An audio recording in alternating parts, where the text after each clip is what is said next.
લઘુમતી સેલના પ્રમુખ સલીમભાઈ, આમ તો બધાના નામ લેતો નથી, ઉપસ્થિત તમામ બીએલઓ તથા નગરપાલિકા, તાલુકા, જિલ્લા પંચાયતના સદસ્યો અને ગામે ગામ જે શહેરમાંથી પધારેલા મારા પરિવારજનો, જુદુભાઈ કીધી બધી માહિતી આપણે બધા બી ઘણા બધા ગુસ્સાને છીએ.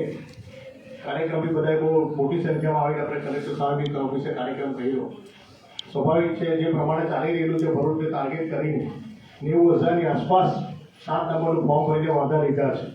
આપણે એટલે જે કન્ફ્યુઝન છે કંઈ બી એ તમે મિટિંગ પૂરી થયા પછી ક્લાસરૂમની બધી માહિતી ત્યાર પછી બેસશે, જેને પર્સનલ વાત કરવી હોય કંઈ કન્ફ્યુઝન હોય તે પણ કરજો. કોઈનો વોટ નીકળવા નહીં દે. આપણે એક વખતે લડી રહ્યા છે, સુપ્રીમ કોર્ટ સુધી આપણી પાર્ટી લડી રહી છે. અભિનંદન તમને બધાને આપીશ, ખાસ મારા લઘુમતી સમાજની ક્લાસરૂમભાઈ કે એક ગામડામાં કે એક શહેરમાં ટેબલ રાખીને જે કામગીરી સરની કરી છે. કલેક્ટરે જાતે મિટિંગમાં ધારાસભ્યોની હાજરીમાં, આ સલીમભાઈ હતા, ધારાસભ્યો 5-5 બેઠેલાની હાજરીમાં એવું કીધું કે લઘુમતી સમાજે એકદમ એક્ટિવ રહીને કામગીરી કરી છે. અભિનંદન આપો તમને આ સલીમભાઈ મિટિંગમાં. ત્યારે બહુ ગંભીર નોંધ લીધી. ત્યારે આ બધું ગયા પછી 182 વિધાનસભાને ટાર્ગેટ કરીને આરએસએસ દ્વારા જે કૃત્ય કરવામાં આવી રહ્યું છે એનો પ્રતિકાર જે કર્યો છે એનાથી અધિકારીઓ બી ડરી ગયા છે.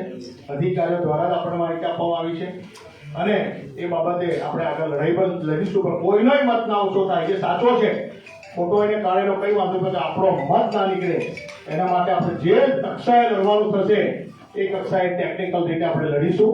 એટલે થોડીક ધીરજ રાખવાની છે. ગમે તે આવેશમાં આવીને ગમે તે પગલું ભરવાનું છે. આ લોકો ગમે ભોગે આપણે એક સમાજને ટાર્ગેટ કરીને ઉશ્કેરવાનો પ્રયત્ન કરી રહ્યા છે. એટલે મારી બે હાથ જોડીને મારા ભાઈઓને વિનંતી કે થોડોક સંયમ રાખો. આખી પ્રદેશ કોંગ્રેસ સમિતિ રાહુલ ગાંધી સુધી વાત કરશે, સુપ્રીમ કોર્ટ સુધી લડાઈ લડવાના છે.